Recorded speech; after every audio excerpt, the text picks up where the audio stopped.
Hello guys, guess what? Andito ako ngayon sa Barangay Sagigi, Pagudpud. Ayan.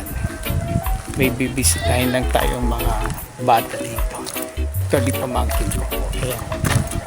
Birthday niya kasi yesterday, December 5. Eh, may pasok naman ako, hindi ako nakapunta. Ayan. Ngayon, bisitahin ko sila dito. Ito yung place nila. Ito yung pinagawa nilang bahay nila. Ito sa may puno ng mangga. Ayan. Bisitahin natin sila. Surprise, surprise.